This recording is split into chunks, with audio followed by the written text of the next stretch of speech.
China panic, U.S. Navy destroys Chinese military bases in the South China Sea.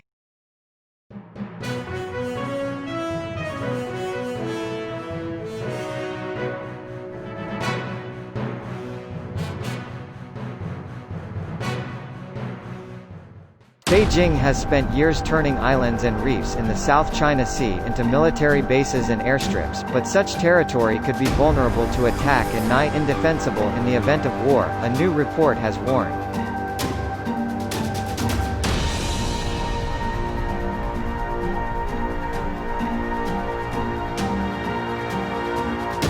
The bases are lonely in the distant sea, and far from both the Chinese mainland and other islands in the vast disputed waters, which span some 3.3 million square kilometers (1.3 million square miles), said Naval and Merchant Ships, a Beijing-based magazine published by the China State Shipbuilding Corporation, which supplies the People's Liberation Army.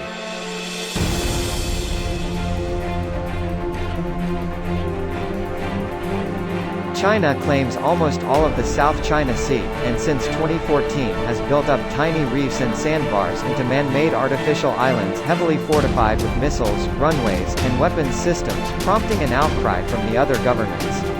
At least 6 other governments also have overlapping territorial claims in the contested waterway: the Philippines, Vietnam, Malaysia, Indonesia, Brunei, and Taiwan.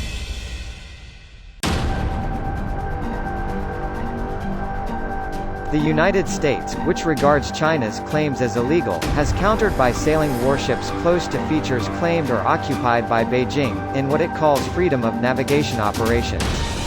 Washington and its allies say such patrols enforce the right of free passage in international waters, while China argues they are violations of its sovereignty. Under international law, whoever owns the contested string of islands in the sea will have the rights to all the resources in its nearby waters like fish, oil, and gas. More broadly, whoever controls this sea will also hold power over one of the world's most valuable trading routes. It hosts a third of all global shipping.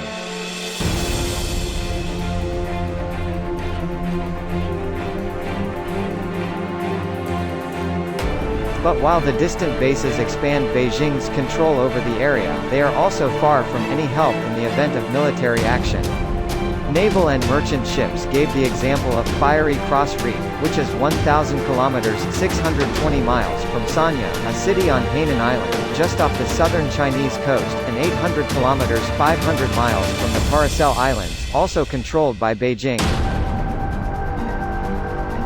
Even if the support fleet rushes at the fastest speed, it will take more than a day to reach it, the report noted. While some islands are equipped with airstrips, coverage across the sea is limited, and most jet fighters that could be deployed would struggle to reach another island quickly enough to be effective, expending most of their fuel in flying the long distances between bases.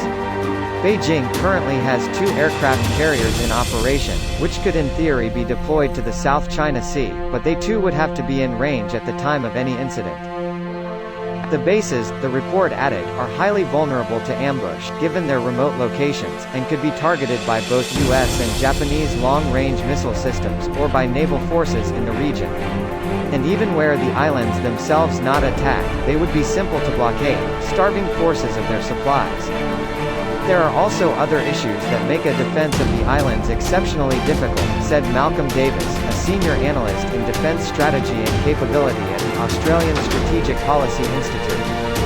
The harsh environmental conditions in the South China Sea, saltwater corrosion, poor weather, make it almost impossible to deploy anything on the islands in a manner that could allow them to defend these bases, he said, adding that hugely expensive, complicated aircraft would be next to unserviceable within a week or so on these islands.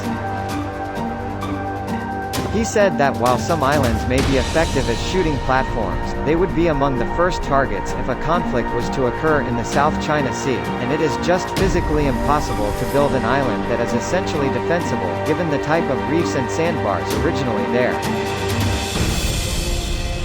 What the Chinese are trying to do is annex an international maritime space, to control and own international waters, and to do that they need to have a permanent presence there, Davis said. But it is becoming evident that while they may have been enough to make the territorial claim, they're actually not a practical step in the long term because they can't actually defend those bases.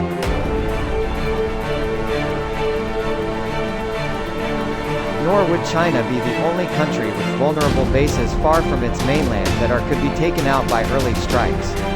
The U.S. island of Guam and the Japanese island of Okinawa, where there are major U.S. airbases, are both within range of Chinese missile attack, something Beijing has reminded Washington of in the past.